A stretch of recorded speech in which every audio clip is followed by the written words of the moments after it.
Hello everyone, my name is Corazar, and welcome back to the Vintage Story Guide. We are back in the world after having built out our foraging area, and more importantly, after entering the early Copper Age. We poured several new tools. We have here our pickaxe, that's right. We got our falx. What else have we got here? We have our shovel, that's right. We are ready to rumble. Now, in between episodes, I did take some time to apparently let the visitors inside. Get out of here. I guess you spawned inside my base. That's fine. Totally fine. I love it. But yes, I went and I poured some more tools. I poured us 2 more pickaxes, or 1 more, I forget. I poured us a copper hoe, and I poured a copper axe. Now, for the most part, like the hoes and the axes, the hoe I made just for laughs, because they're not that much better than a stone hoe. They just have more durability. Axes are kind of the same. They have more durability, but they are also significantly faster. So mining speed of wood is 5.2. This is 2.8, so it's almost twice as fast at chopping trees. I don't really recommend using your metal axes for chopping firewood, but if you want to, I guess that's your prerogative, isn't it? I also decided to move a few things around down here, and I built us a little fireplace here just for smelting our metals in the crucibles here. It wasn't that big of a deal. I just kind of copied the design from here and put a foot over here and put down some stairs here with the fire pits on it. I also repurposed that aged table we found, and I figured it would be a good place to store our unused crucibles. This episode, as promised, we are going to get into what I call the full Copper Age. We are going to be making our first anvil out of copper, and then we're going to get into how to forge your tools on an anvil. There are plenty of tools that must be forged and cannot be cast, like we did with the other tools we made last episode. And when we're done, we are going to take a look at those tools and see what they are used for. I won't be making one of everything today. For instance, we won't be making any copper chain or copper plates today, but we will make a chisel, a cleaver, some nails and strips, a saw blade, a scythe, some shears, and a wrench. And that's the plan. I say, let's get to it. And if you guessed that today's lesson starts with more clay forming, you would be correct. We need to make ourselves some more molds for firing, and then to use later. And we need to make some ingot molds, because you can't just take the molten metal and pour it on your anvil and hope for the best. You have to actually pour it into ingots, then heat those ingots, put them on your forge, put them on the anvil, and hammer them out. Whew, that was tough. So we're going to start with 1 anvil mold, which is right here. And then I like to make the ingot molds in batches of 2, because you have the option of 1 or 2 here. And I like to make 10 of them. Or I should say in multiples of 10. I'm going to make 20, and we'll fire some but not all of these, and we will use the rest of them later. But I'm going to get all these done, I'm going to get them firing, and then we're going to move on to the next thing.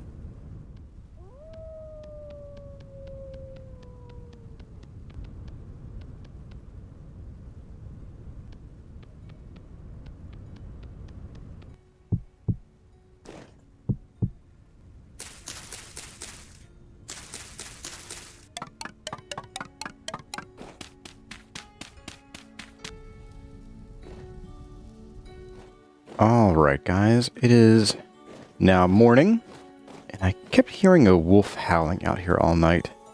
That's a watering can. You know, I wonder if our wolf is in this pit. Nope. Okay. Well, maybe we'll find the wolf one of these days. Maybe it'll find us first. Getting back on track. So we are making the molds to create our anvil and our ingots. And next, we need to make a forge. A forge is what we will use to heat the ingots up to a workable temperature without melting them again. And we're going to actually make 2 of them. The reason I recommend making 2 of them now is that in prior versions of the game, you could heat any work item or ingot up to a very high temperature using any coal by itself. Well, now Tyrone has added a concept of bellows to the game.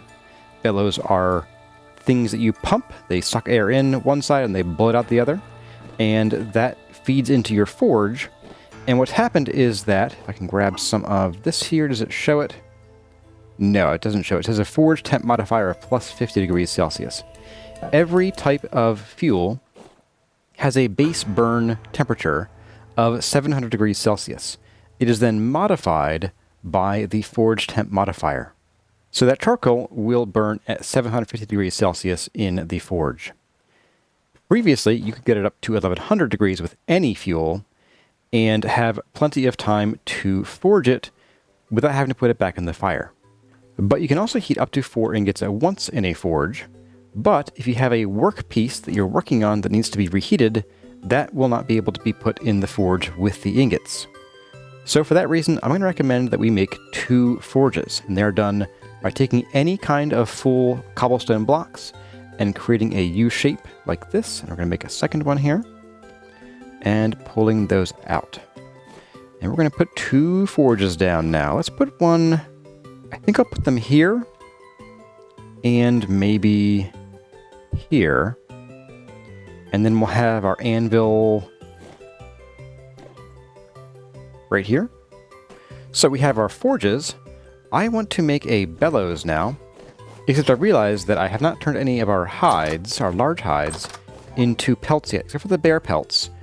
But I want to sort of preserve these. So I'm going to dip into our stash over here. We have 2 large pelts.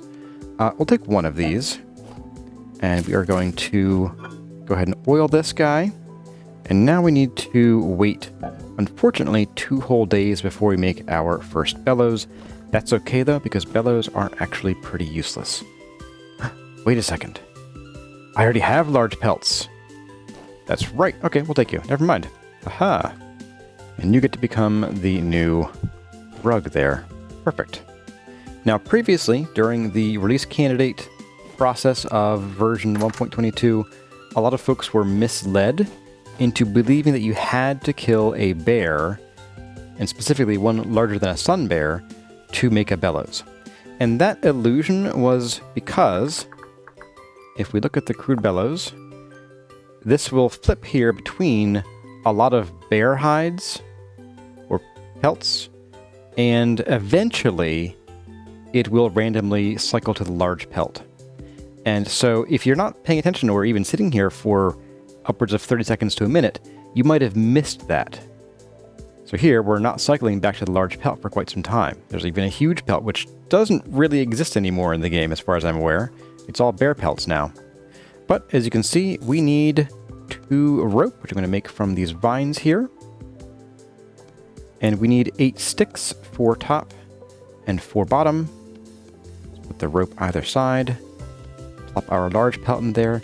And we have a crude hide bellows. You will see that this has a durability, which means that this can, in fact, break with enough use over time. In fact, it isn't a whole lot of use.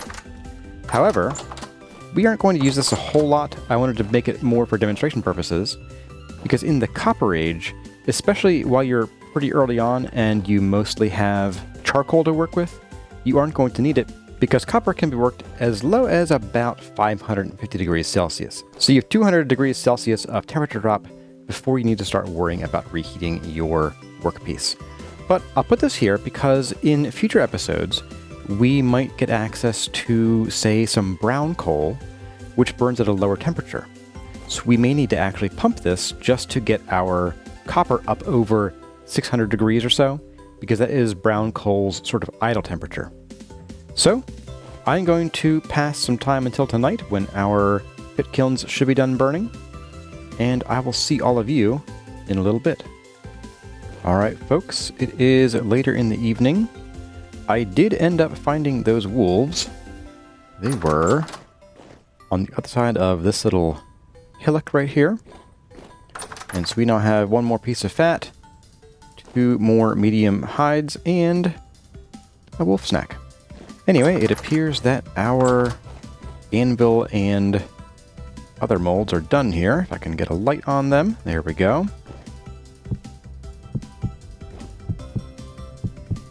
I guess we'll just put them maybe along this side of the wall here. Maybe eventually we'll put like a little like workbench over here, so we can sort of lay them all out. We're at eye height or chest height. There we go. That's good enough for now. And now that we are ready to actually fill these things, we need to get ready to fill them. I am going to do, you know what? So this is 900 units of metal. Each of these is 100. We can do up to 2,500 in one crucible here. And we have a total of 2,300 worth of things that can be filled. And you know what? I might actually just go ahead and make ourselves another, say, pickaxe and maybe an axe. Because I did make, right, a couple extra hammers. Yeah, let's go ahead and we're going to do a full crucible. So 128, 128, 128. It's going to be like less than this, but not by a whole lot. There we go. So we're going to rescue 12 of these out of here. And that is as much as you can smelt in one crucible at a time. Just 25 ingots worth. As you can see, we are now going to need to get some more copper here real soon. Let's get our charcoal out. I am going to preheat this because this will take a lot of charcoal to get hot. And now we wait. Yep, I made it this time too. We don't want to stray too far from this because I need to keep an eye on this and babysit it. And once it is actually heating up with charcoal, I want to stay near so it doesn't accidentally cool off if it finishes processing and I leave it here and forget about it. So I'm going to hang out here and I will see all of you on the other side of this. And there we go. We have our piping hot. And you'll see we were able to use the residual heat to finish it off in the last few seconds there. That is usually safe to do as long as you have a relatively healthy margin of temperature. And this will take some time to fill. As you can see, it's slowly rising there. And that took us 19 pieces of charcoal to fully smelt all of this copper. And we want to pour it pretty quickly here because this will start to cool and we don't want it solidifying in our crucible. It isn't a huge problem, it just means we have to spend more fuel reheating it. You also want to make sure you don't try sleeping while you are waiting for large batches of, well, anything to heat up or to cook. You will find that the fuel will happily burn itself out while the progress of whatever project you're working on stays still. And I said I was going to do pickaxe, but we already have 3. I'm feeling a prospecting pick. We already have 1, but these kind of go quickly. And again, these are prep for some future episodes. We aren't going to touch on, well, at least the prospecting pick today.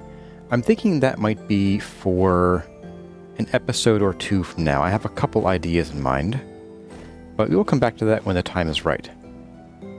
So now all we have to do is wait for this to cool off. That will only take a few minutes here. And I'm going to probably go and cut down some more trees while I wait.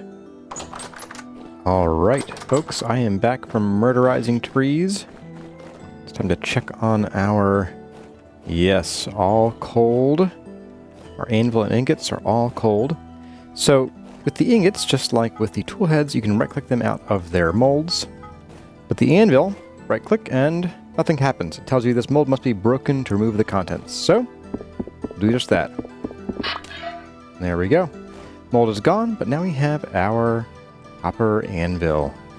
And this bad boy is going to go right there. Actually, no, I think I will turn it to the side just because I get a little turned around when I see them at an angle. There we go. You can also stack our ingots somewhere, like maybe back in here. There we go. So, forging our first tools. Let's get a few of these. We're going to get a bit of this. A bit, as in 62. Yep, I need that many for sure. And then we're going to put in all 4 of these into our forge. A forge can hold up to 4 ingots or 4 plates, and a plate is made from 2 ingots. Or it can hold 1 active workpiece, like a partially completed or even a completed blade of certain materials. But you can only have 1 active workpiece in a forge at a time. A forge can also hold up to 5 pieces of fuel. Although I think it's better in this case because it burns for 2 hours, which is 4 real-life minutes. I think that's plenty of time for us to get through part of our work today. Let's go ahead and we'll put in 3 pieces. That gives us 6 hours or 12 minutes. That's probably more than enough time. We're going to put our tongs in our offhand. We're going to grab our hammer. And then we are going to light this sucker up. And there we go. And it will show you the temperature. The temperature is both of the forge fire as well as the items inside it, and it will show you how much fuel is left. Now, if you have a bellows like we have here, now is not the time to start pumping them. You only want to start pumping the bellows when these start getting up to your fuel's normal maximum idle temperature, which in this case is 750 degrees Celsius. So once we get to about that, then we could start pumping this, but because copper is workable as low as 550 degrees Celsius, then we don't need the bellows here at all. 750, there we go. I'm going to show you with 1 pump what the bellows do.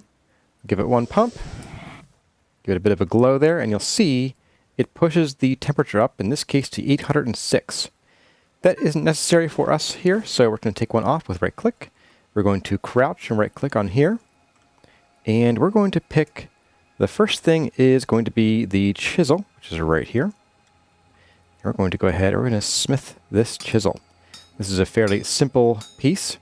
What I'm doing here is we have multiple different options for hammering. There's a heavy hit, which sort of smashes things around. I'll show you what that looks like there. And then we have these upset up, upset right, upset down.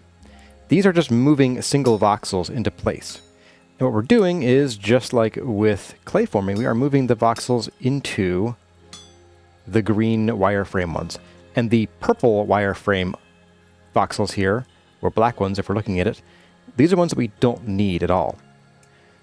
Now, if you're working on one of these and you have, let's say you move something down here, and let's say you move a few things down here, you want to move this voxel up. Well, you can't move that voxel. I can't move this voxel left or right, just like that, but I can move it up. So in order to be able to be moved in a direction, a voxel needs to have at least 1 open spot next to it. That can be behind it, or it can be in front of it. Now, if you do have something that's on the wrong level and it needs to go up, you can upset from the outside like this. You can sort of roll it up back onto the rest of the workpiece. Now, we don't need these pieces here, so I'm going to go ahead and go to split. Split is how you just delete pieces. You want to be careful while you're doing this because you can accidentally split a part that you need. And let's say we did this one here. Oopsie. I cannot push this up. I would need to actually, probably, let's see, we need to split, say, this one. Need to roll this over here. Just checking for the bad guys there. Move it up, and then I can move this right. And we're going to split the rest of these. Oh, my. Hello. I did not realize you were in my base here. By the way, I see these guys are getting hurt on the forge. Don't walk on the forge, okay? It's bad for you. This is now too cold to work. I took too long killing these guys. That's okay, though. We're just going to take this. We're going to plop this in here. I'm going to put down just 1 piece of this. And I'm going to go ahead and light this up. And this should quite quickly get back up to temperature. And now these guys, since we haven't pumped the bellows in a while, these guys have dropped back down to 750. And apparently, yeah, walking against your forge will hurt you. So just be careful there. Okay, this guy is ready again. Pop him back down. I'm going to go ahead and I am going to continue splitting the the rest of these.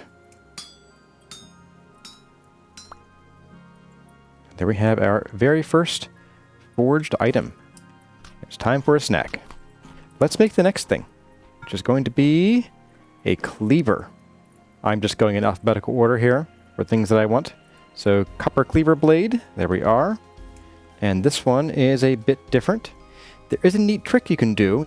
If you want to move a voxel from here out, if it's on the second layer and it's the second one in, you can actually push it 2 blocks in that direction with a single hit. It doesn't always make sense to do that, but it is kind of a neat little trick to do. Now, I could change my upset mode here, or I could also just right-click, and it will rotate the workpiece counterclockwise, and I can keep going.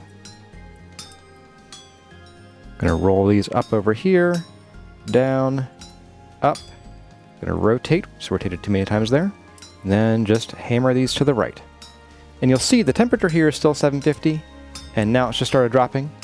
So that should give you an idea of how much sort of temperature hang time you have before you need to worry about your temperature. Go ahead and move this up into our inventory. Next up, I'm going to make a couple pairs of nails and strips. These are not tools. These are things for making other odds and ends. These are nails. Literally is what they are. So I'm going to go ahead and pull this down here. I'll pull all these down. I'm going to go over this direction. And you'll see that there was an option to make 8 nails and strips rather than 4. That does, however, require 2 ingots to make. It's best made with a plate. We can go ahead and split these. And just like with clay forming, I'm holding down the Alt key so I can move the mouse freely rather than having to move my head and my whole view. It gives us 4 nails and strips. I'm going to make the last set here. I'm going to do a second set of nails and strips here.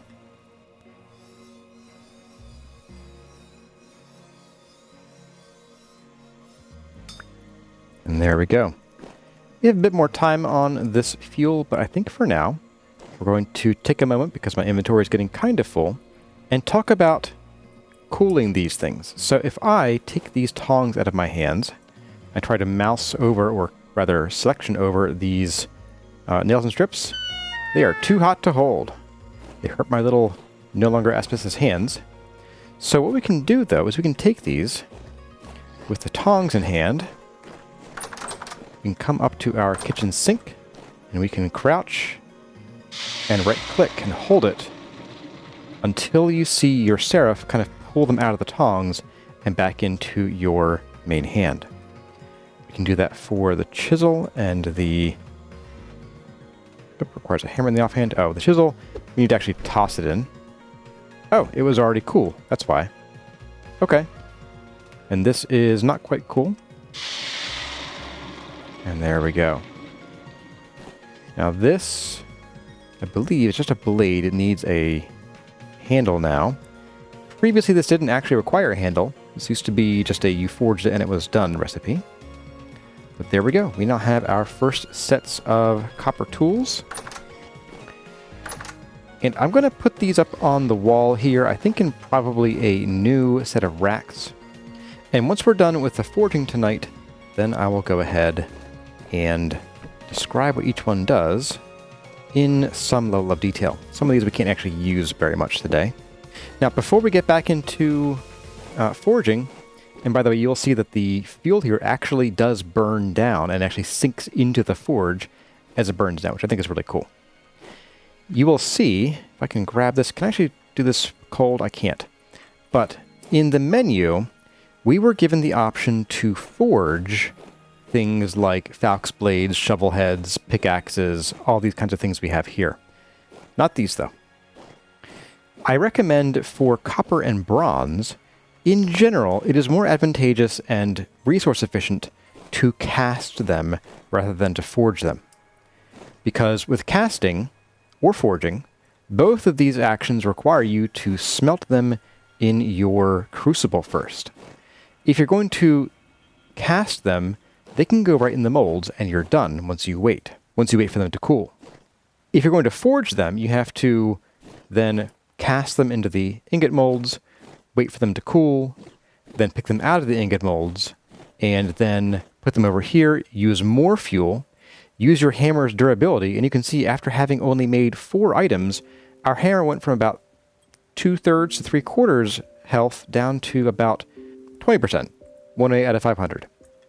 So yes, you're going to be burning through not just more fuel, but also the durability on the tools that you've made by forging on the anvil. And you can consider us lucky that anvils don't have durability. Don't tell Tyrone. Up, and there goes our fuel.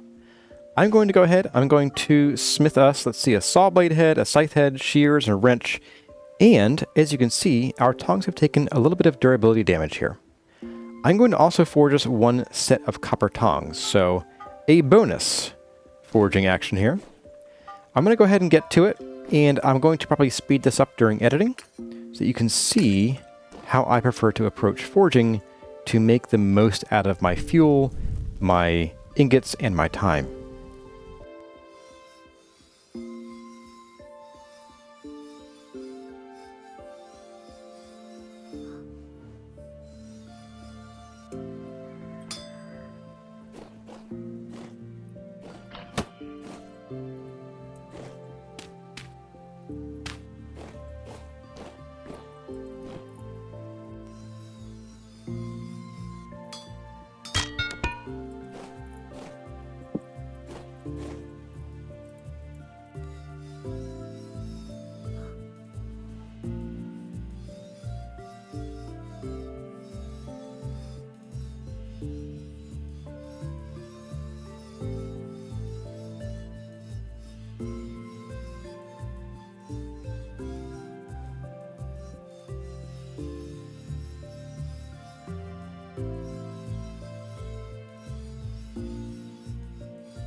And there we go.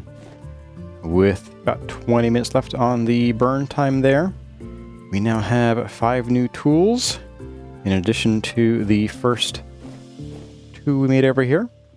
I'm going to cool them off and get a bite to eat because we are getting pretty hungry. And then we're going to get into what the tools actually do. Alright, good morning, folks. It is the next day. I decided I had enough of things spawning right inside our base. Go deal with this guy over here.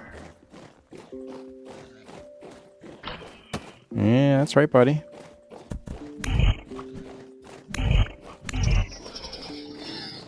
Oh, we got a temporal gear from that. Oh my goodness. We now have the 3 that we need to open that, or I guess repair that translocator. We got 2? Are you kidding me? This is what I meant earlier, everybody, when I said that once you get a Falx, suddenly the temporal gears and rest gears and the string start pouring in from these guys. Okay. As I was saying, it is now time for us to talk about how each of these tools can be used. I'm going to start with the scythe, I think. Now, we've already had a scythe. We had it down here in the basement for a while. I'll go fetch that. Let's see. Here you are, buddy. The scythe, which I didn't really go over at the time because it was kind of ahead of where we were in the game. The scythe is used for cutting things like grass, which is all eaten here, so we can't really cut this anymore. Well, we could, but I don't want to. We're going to come out here. I have grass growing here. I do. Here we go. The scythe can be used to shave off grass, as well as the tops of things like cattails and a tule over there, or papyrus, in approximately a 2x3 area. What it does is, it actually looks at the block that you are cutting. So there we got 4, and it looks for the 8 blocks around it, and it finds the 6 nearest you that contain a harvestable object, so in this case grass, and it will harvest all of them at once in one fell swoop. Now if you have crops nearby, you want to be a little careful, because if you're harvesting something that is adjacent to crops, whether or not the crops are fully grown, it will cut the crops. That includes if they were just planted, and you will lose all of your seeds and be very sad. So unless you are harvesting full fields of fully grown crops, just be careful. Now the scythe has a second option as well. It defaults to trim. The second is remove, and this will, as advertised, remove the grass. Now we can also remove the grass, there we go, like this, when it's tall. So yes, the scythe is a real lifesaver. However, you will see that unlike the knife, which can cut grass through snow, the scythe cannot. So that is the one way in which the knife may be superior if you are trying to gather a lot of grass in the winter. And that's actually one reason why I have kept the long grass growing under here and not trimmed it. Because this way, if we need some more grass for doing, say, our pit kilns up above, then we can get some easy access to it.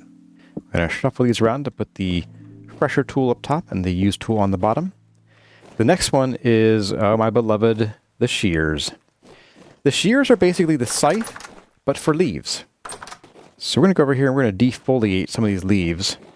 It's not so useful on single leaves. I actually recommend not using it on single leaves, just sort of a waste of your shear's durability. What you can do here is come to a tree that you want to really defoliate because maybe you want the sticks or the seeds, or you're just trying to clear out some junk like this for visibility. And we can just go through all of this really quick. Now, this does not affect the drop rate of sticks or seeds, although it may seem like it does, only because it's so much faster. It is so much faster than doing this by hand, or even with an axe. And look at the durability. 1,000 durability on the shears. If we look at the durability on a copper axe, that is only 250. So with an axe, it would take 4 axes to shear as much as we can shear with the shears. And see if I can say the word shear another time or two. And while it would be faster on an individual leaf block basis, overall, we can get up to 6 blocks at once done with the shears. So yes, this will be very instrumental in clearing out this sort of forest, which I'm kind of thinking I'd like to clear it out for 2 main reasons. One is to get better visibility when it spawns bears and wolves. 2, it'll actually spawn more bears and wolves when there's more surface area of exposed grass for them to spawn on. And 3, I'd kind of like to turn this into like a king's forest or king's woods. So that only the king can hunt here, and I'm the king. And that way I can turn it into also a bit of a tree farm and have it serve several purposes at once. Because while our tree farm down there is okay, it's less stable up here. I'd rather have that for building. And plus, as you can see, our tree farm hasn't provided us enough wood to last us all winter, not now that we are doing foraging with charcoal. So yes, this is a wonderful tool. You'll be using shears for the rest of your vintage story life. I recommend you get to them and make them as quickly as you can. Alright, that's enough of that. Let's go look at some other tools. Okay, the next tool I want to look at here is probably... We'll talk about the cleaver and what it can do. What I can't do is show you what it can do. The cleaver is specifically a tool for slaughtering your animals, but it works best, and some would say it really only is worth bothering with, once you have Generation 3 or higher animals. It will have a 1/3 chance to instantly kill any Gen 1 animal, and it cannot be used at all on Gen 0s. It'll have a 2/3 chance to instantly kill a Gen 2, but starting with 3rd generation and above, it will always one-shot kill them, and it's used by holding right-click, and it will sort of like do this long drawback and chop on the animal. It'll do this sort of like tink sound, and then animal can be nicely, gently harvested.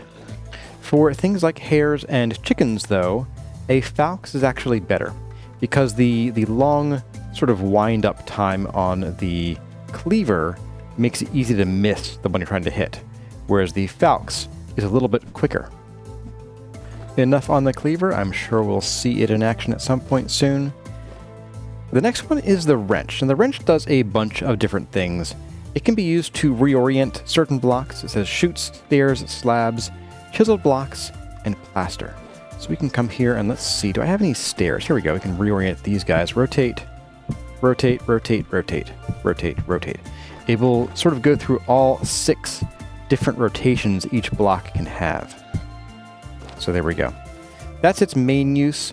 It can also be used if you are in sort of later in the Copper Age or even into the Bronze Age or beyond. If you have axles to transmit rotational power, you can place an axle, put this in your offhand, and then place a block over top of the axle. And that will let you create a sealed room, such as, say, I don't know, a cellar, where you can have your ground grain, or your grain being ground, and it will get the cellar bonus the entire time it's there, rather than you having to go and fetch it first. That is the wrench. I'm going to hold off on the saw for a minute. We're going to talk about the chisel really briefly here. So the chisel is a really cool item and tool, and it does require a hammer, but while you're using it for most purposes, the hammer's durability won't actually get used. Let's go and get a block to play with. Now, when you started your world, there was an option in the world settings that had to do with chiseled blocks. I'm going to grab a piece of slate cobblestone here. Here we go. We're going to put this guy on the ground. Now, by default, if you didn't touch that setting, then the chisel will only work on stone, so cobblestone and bricks and that kind of thing, as well as wood. So stone and wood are the only things you can chisel normally. We have changed that setting in this world where we can chisel wood and stone, plus things like metal, dirt, gravel, sand, and so on. But what you do is put your hammer in the offhand and chisel in the main hand, and you can right-click on a block. And now you'll see we have a different interface, kind of like the smithing interface, isn't it? We also have a menu, just like smithing, where we can affect a 1x1x1, a 2x2x2, 4x4, 8x8. We can also rotate, which always rotates around this axis here. So you cannot ever rotate a block, say, from this to this orientation. And then we also have flip, which will mirror it in the direction that you're facing, as well as a set name. And there's this mysterious button here. We'll get to that in a minute. What chiseling lets you do is it lets you chisel a block. So we can pick our size, and we can cut a block down and do whatever we want with it. Let's say we wanted to make a sort of fancy little, I don't know, corner piece for a seat or something. Then we can do so by left-clicking to remove material or right-clicking to add material. But there we have a little bit of a little sectional right there, or maybe the start of a love seat. If I wanted to rotate it, I can do it that way, and I can also spin it the other way with left-click and right-click. So right-click is counterclockwise, left-click is clockwise, and then we can also mirror it, which is just a flat left and right flip. It flips it on the axis you're looking at as well. But Corazar, what is this? It says drop blocks here to add a material. Well, my friends, that is where chiseling gets really interesting. Let's grab a piece of maple. And we can come in here and drop this maple log right here. And now we can choose the material we're using. I want to make some maple adjustments. So we can come in here and say, I want to replace, say, some of this stuff. Whoops, I want to get on the right actual tool here. I'm going to replace this with the maple. Now you'll see that only the outsides of this have the exterior log texture. The rest of it is going to have the log's interior texture. So if I wanted the blue, I'd have to come over here, get the sort of the blue maple color going on here. Here we go. If I want the wood, I can get the sort of inner wood color. But let's say we also had a piece of pine quarter log. Sure, why not? Let's say I had one of these placed down, and I had placed it, say, this way, to get this sort of grain going this way in it, and I chiseled it. And I try to place it into this block here. Oh, it works now. That's right. That's right. Because I'm an old fogey, at least vintage story-wise, I'm definitely a young person, in real life, totally. If you are a veteran in Vintage Story, you will probably recall a time when you could not do that. You actually had to take both of your chiseled blocks and put them in your crafting grid here to combine them into a multi-material chisel block. That is no longer the case as of 1.22. So you can now actually add chiseled blocks in their orientation that you selected directly in the interface here, and that is wonderful.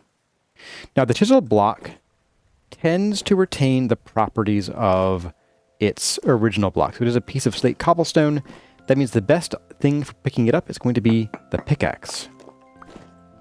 And since this is just a sort of a junk block for demonstration purposes, it is going to be poured or thrown over the edge. And no, I have no idea why that's glowing.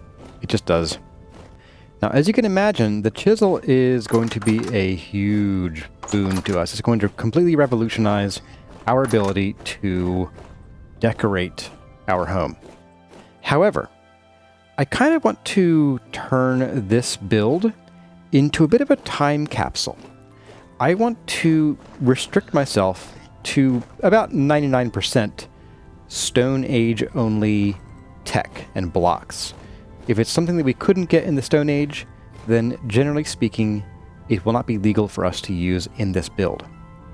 And I kind of want to do that for a few builds going forward. So we'll have the Stone Age build, we will have a full Copper Age only build, and then we'll have a full Bronze Age only build, and an Iron Age and Steel Age and so on. Now granted, once you get to Bronze and beyond, they kind of all blend together. But you'll notice that the scale of the builds we can do will also increase. Although, to be fair, this is a fairly enormous build for the Stone Age. So, since we would not have access to chiseled blocks in the Stone Age, I'm going to hang this up. And we're not going to chisel anything in this build. The last thing we have here, after I put the shears back as well, and maybe the hammer to get it out of my offhand, the last thing we have here is the saw. And we're going to get to the saw in the morning after I make it light out so we don't get accosted by enemies in our own home once again. Alright, good morning folks. We are out here with our saw. I saw a deer. A little tiny deer. So the saw is an interesting little tool. It is kind of like the axe and the shears in that you can mine leaves with it. Very useful that. It also can be used to cut out blocks of wood, including from live trees, without actually felling them. So unlike the axe, which will tear down the whole tree from that part of the stump where the trunk and up, the saw does not have that property. And yeah, that's pretty much all the saw is used for. I'm kidding! Okay, wow, sheesh. Tough crowd, man. Now, the saw is actually the most revolutionary change that comes with the Copper Age. I would say even beyond being able to mine stone and get other metals, the saw really changes how you play the game, how you approach challenges and things. So we're going to grab some oak, and we're going to put the oak in our crafting grid with the saw, and now we can make boards. Boards are analogous to planks in that other block game, and they are sort of the base that is used to make all kinds of things. We're not even going to go through all of these today, but we can make things like armor stands and plaster and barrels and beds and chests and tables and shelves and cabinets, doors, gates, gears, roofing, all kinds of crazy stuff can be made with wood. And an even nicer thing about wood is that if you turn them into something simple like, say, planks, which can be placed like any other block, like so, we can pick them up with an axe or a saw. The axe will have usually more durability, and we can break them back down into their constituent boards. That is only true for things like the planks and the slabs and the stairs, but if you need to recover any building materials you haven't used yet, there's a way to do that. There are some more things you can make with saws. Let's go grab some of our other tools here. We need a hammer, actually, for this one. If we take a hammer, and we take an axe, and we take a log, we can strip the bark from the log, And this can be used as a rather interesting, different texture of wood, which doesn't have the sort of nailed together look that the boards do here. If we do about this, so see we have this sort of, boards look. This can be used if you want to have like a nice rough hewn or even just this full on sanded look and large planks of wood like this. However, if we take this one step further, we can also cut this down into support beams. Now, if you're playing with stone cave-ins on, these are going to be a lot more pertinent for you, a lot more relevant. But beams are a method by which you can place them on a block, and then you can angle them nearly any which way. And they will stretch and reach. They will go out one block per beam in your inventory. It won't actually attach here if we try to. It'll say you need 7 beams to place a beam of this length. But if we did a beam, like say here to there, now we have a beam. Now beams don't have collision boxes except for right here. And I think that really only applies to trying to place other blocks there. So here we can't put a block here anymore. So if we want to put a block here, we need to remove this beam first, place our block down, and then any blocks here as well, and here, and then we could place the beam and get it to go where we want it to go. But to remove the beam, you got to go back to where you started it, and there's a little tiny wireframe right here, if you can see it. You got to break that, and then you'll get your beams back. Now, beams are pretty cool, but we can also use boards for things like storage. If we make a ring like this, we could make a bookshelf, and we could actually put our books on that bookshelf. But if we put our copper saw in the middle, we can turn this into an oak crate. And you'll see that it does indeed say oak crate, not just crate. What this means is that we can make crates of any kind of wood, and they will take on the appearance of that type of wood. So if we have pine, they'll be nice and orange. The maples will be kind of green. The birches will be pale, like a very pale tan. And there are some other wood colors we haven't actually found yet in this world. And crates are a wonderful storage medium, but there are also other storage media, such as chests. Wooden chests are very cool because just like the chest we found in the ruin a couple episodes ago, back over here, this is just an aged version of a chest. You can put a chest down here, and it has 16 slots, just like this guy over here. Now these guys also have effectively 16 slots, so you can put 16 stacks of whatever you're putting in there. But if you're trying to store different kinds of items, a chest will be where it's at. Except that it's not the best kind of storage, or at least not the most space efficient of the individual object type storage, because if we make 2 chests, we can put them together in the crafting grid and make a wooden trunk. And this has 36 storage slots. That is 1 chest, 2 chests, and an extra 4 slots down the center. Not a huge difference, but enough to be worth it most of the time. Now, if you're playing with the same mods I am and you have the carry-on mod, you'll find you cannot carry a trunk, but you can carry a chest. So beware. There is a setting in the mod that does let you carry trunks. If you want to enable it, I'm going to leave it off because it feels just a bit too cheesy for me. That is not all we can make with wood, though. We can do fun things like make signs. And we could put that by our door. And then if we get something to write with, such as, say, charcoal, then we can crouch right-click and we can write on this sign. Master of Plaster. There we go. If you know, you know. But again, this is not Stone Age, so illegal. And here's one of the other biggest changes to how we can live our lives here, is we can now finally make doors. Doors that actually seal. Doors that don't break when you open them. We can make doors. And this is one of the few, like I said, I wanted to have a 99% Stone Age house. This is one of the few non-Stone Age things that I want to do. I want to have real doors. One, I only have to use them once. I don't have to open both halves of it, although that is kind of nice sometimes. But 2, once I put these in here and close up the whole house, we can seal the house and actually be warm in the house. And we may have to also tear out one of these ladders here and probably place in a solid trap door. There we go. So we get 2 of those for each crafting action. There we go. That should, after a moment, haha, we have a house. And that applies both on the first floor and our second floor. So now, while we're in here, our hunger rate is back to normal.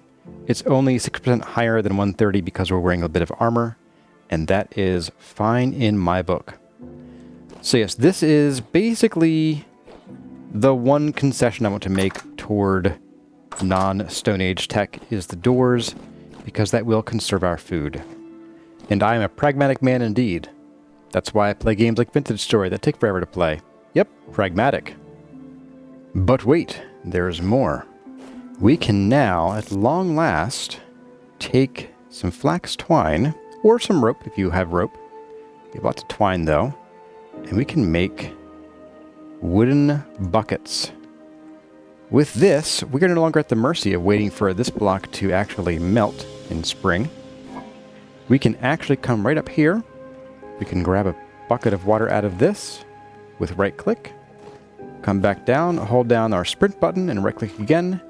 And we can move and multiply blocks of water. That means we can also expand our farm here. Now we could of course already expand it. There's more of the pond over here. But let's say we came to the edge of this, we would add a block of water right here. Then we certainly could. And buckets are useful for holding all kinds of liquids, but so are barrels. And we can make those too. Barrels are made with sticks in the corners, like so, and wood down the center like this. And we have a barrel. Now beware, barrels do not stack, so just be careful. Let's put you back in this corner, there we go. And barrels are great because now we don't have to carry around or keep 5,000 of these things anymore. We can dump all of our honey in here. And now we have 21 liters of honey in there. It will stay there forever. It doesn't rot because it's honey. And if we wanted to, we could pull that honey back out with a bucket. And the bucket will hold 10 liters, not the measly 3 liters that these jugs do. And we are not done yet, my friends. No, we are not. Because one of the other things we can do here is, for the purposes of feeding our animals, we have been coming down here and throwing food at them. And this is one more way, which we're going to slightly bend or break the Stone Age only rule. So we're going to make some troughs. Now, for hares, we need small troughs because they are small animals. Come here, I'm going to put this like there. That should do.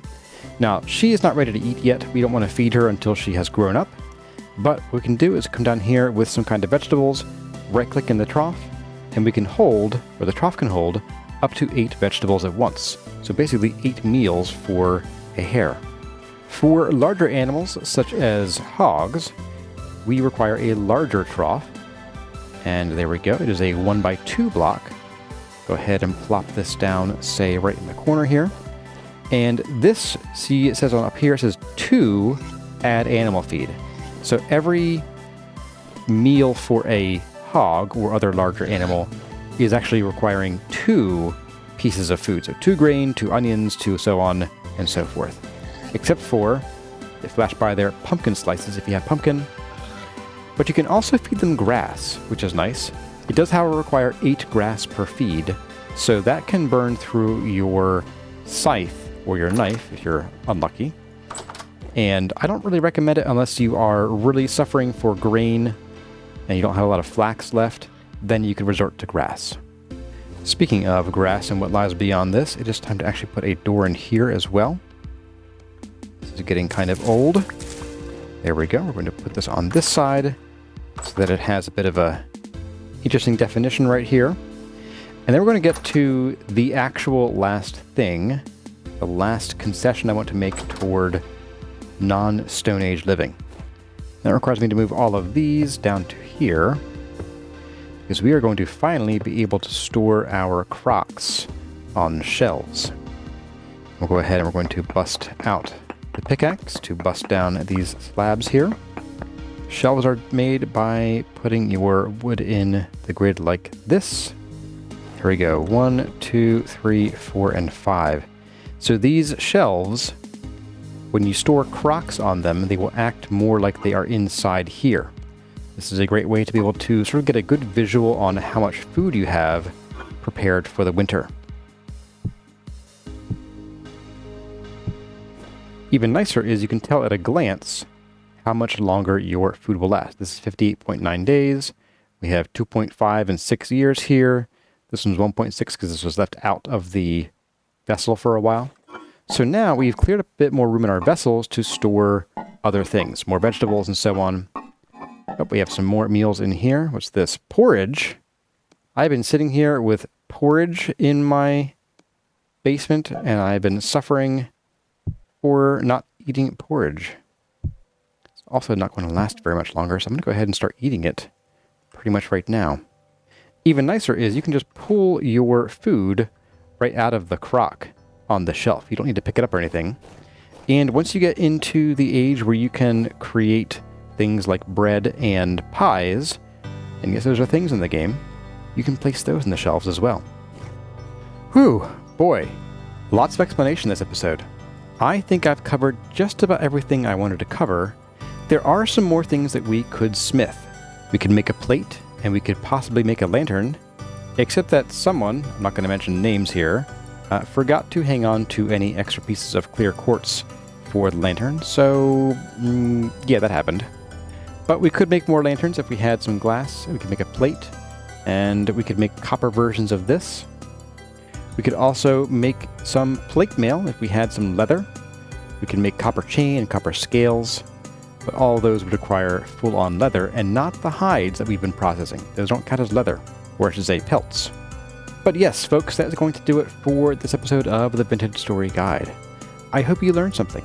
I hope you enjoyed what we made, and I hope you can put what you learned today to good use in furthering your own builds, your own world, your own progress through the tech tiers of Vintage Story. I hope you enjoyed the video. If you did, let me know by leaving a like or a comment in the section below. Next episode, we are going to delve deeper into the Copper Age, and we are going to set up some temporary non-Copper Age workshops here for working on things that will let us get to the point where I feel ready to build our Copper Age builds. And we're going to start next time with leatherworking, and lots of busy work, because leatherworking takes about an in-game week to produce one set of leather. And so I'm going to have to find some busy work to do in the meantime, but I have a few ideas in mind. And that is for next time. The names scrolling by belong to the awesome people who are supporting the channel by signing on as channel members.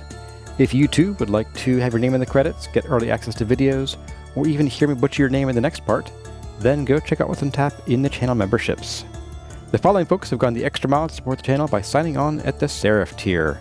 Their names are Elizabeth Woolley, Eric Franzen, Inger Raymond, Joshua Saruda, Linda Harris, Lucky's Mom, Mad Lord Hubris, Operion, Oak Tree, Servus, Snow Silver, Sue Wallace, Tyluna, and Wade Parker.